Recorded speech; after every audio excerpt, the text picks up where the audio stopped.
Hello दोस्तों, मैं advocate आदर्श हीरा एक बार फिर आपका स्वागत करता हूं आपके अपने चैनल ऑनलाइन लीगल हेल्प में।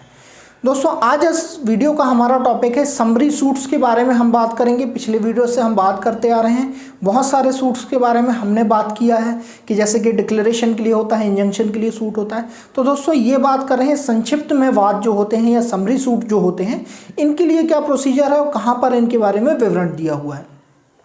सबसे पहले हम बात करें तो इनको डिफाइन कहाँ पर किया गया है, इनका डेफिनेशन क्या है। तो दोस्तों, सीपीसी के ऑर्डर 37 में इनको डिफाइन किया गया है। समरी सूट का मतलब ऐसा सूट होता है कि जिसमें डिफेंडेंट को जनरली कोई राइट नहीं दिया जाता है कि वो अपने आप को डिफेंड करे। जैसा कि आपने नॉर्मल सूट्स में दोस्तों देखा होगा कि अगर आपके विरुद्ध एक सिविल सूट फाइल हुआ है तो जनरली जैसे ही आर्ग्यूमेंट्स कंप्लीट होते हैं कोर्ट में, उन आर्ग्यूमेंट्स के कंप्लीट होने के बाद प्रोसेस फी पे होता है और आपको नोटिस इशू होते हैं। नोटिस इशू होने के बाद आपको कोर्ट में अपीयर होना पड़ता है। 30 डेज के अंदर आप अपीयर होते हैं और उसके बाद आप चाहें तो अपना जवाब दावा प्रस्तुत कर सकते हैं या समय भी ले सकते हैं अपना जवाब दावा प्रस्तुत करने के लिए। बट वो प्रोसीजर जो है दोस्तों, वो केवल नॉर्मल सूट्स के लिए अवेलेबल है। यहाँ हम बात कर रहे हैं दोस्तों समरी सूट के बारे में। तो समरी सूट में दोस्तों ऐसा कोई प्रोसीजर अवेलेबल नहीं है। वहाँ पर आपको इन जनरल डिफेंडेंट जो होता है उसको डिफेंस करने का राइट अवेलेबल नहीं होता है, वो उसको डिमांड करना पड़ता है दोस्तों वहाँ पर। अब बात कर लेते हैं दोस्तों कि कहाँ पर किन सिचुएशंस में जो है समरी सूट फाइल हो सकता है, क्योंकि इन जनरल आप देखते हैं सारी चीज़ों में समरी सूट अवेलेबल नहीं है। अगर सारी चीज़ें समरी सूट्स के हिसाब से अगर चलने लगेंगी तो इनजस्टिस होगा लोगों के साथ। तो सबसे पहले हम बात करते हैं बिल ऑफ एक्सचेंज है, हुंडी है और प्रॉमिसरी नोट्स है।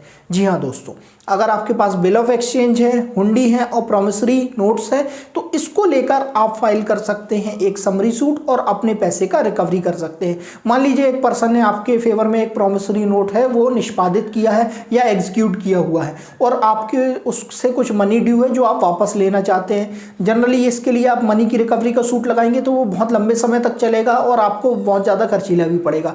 तो ऐसे केसेस में आप जाकर वहाँ पर एक समरी सूट भी लगा सकते हैं। इसका डिस्पोजल भी जल्दी से जल्दी वहाँ पर हो जाएगा और उस प्रॉमिसरी नोट में जो भी अमाउंट आपके फेवर में एग्जीक्यूट किया गया है वो आपको वहाँ पर वापस मिल जाएगा दोस्तों।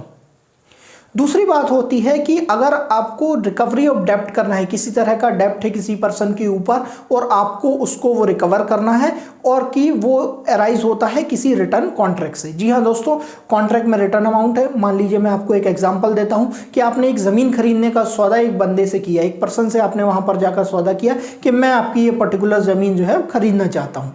आपने उसके लिए उनको एक स्पेसिफिक अमाउंट, मान लीजिए आप वो प्रॉपर्टी 10 लाख रुपये में खरीदना चाहते थे तो आपने 5 लाख रुपये का अमाउंट जनरली जो टोकन के रूप में होता है एग्रीमेंट करके, कॉन्ट्रैक्ट करके उनको वो अमाउंट वहां पर पे कर दिया।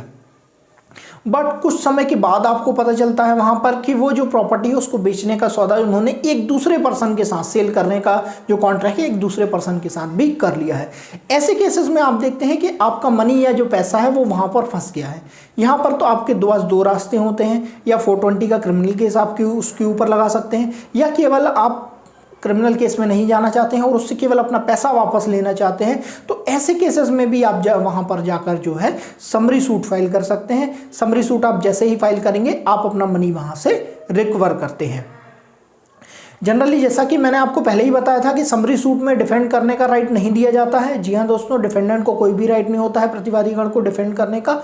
बट अगर वो चाहता है कि वो सिनेरियो कुछ और है, जी हाँ दोस्तों, अगर उसको मालूम है कि ये जो सूट है उसके अगेंस्ट में झूठा लगाया गया है, फ्रिवलस लगाया गया है, तो फिर वो चाह के वहाँ पर अप्लाई कर सकता है लीव टू फाइल रिप्लाई, या अपने आप को डिफेंड करने के लिए उसको वहाँ पर अप्लाई करना पड़ेगा और कोर्ट के सामने अपना पक्ष रखना होगा ऑन एफिडेविट।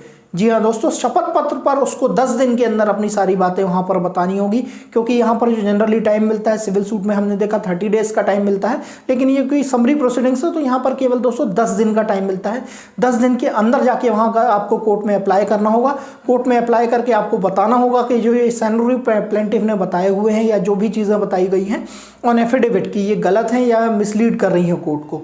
और अगर कोर्ट को वहाँ पर लगता है कि यहाँ पर कुछ ऐसी चीज़ें डिस्क्लोज हो रही है जो प्लेंटिफ ने डिस्क्लोज नहीं की है, या मटेरियल फैक्ट ही चेंज हो गया है केस का, या फिर ऑलरेडी आपको रिकवर करना था और आपके खिलाफ झूठा केस लगा दिया गया है प्लेंटिफ के द्वारा, तो ऐसी चीज़ें अगर डिस्क्लोज होती है वहाँ पर कोर्ट के सामने आती हैं तो फिर कोर्ट आपको डिफेंस का राइट देगा और उसके बाद जनरल जो प्रोसीजर फॉलो होता है स्टेटमेंट रिकॉर्ड करने का तो वो होगा दोस्तों।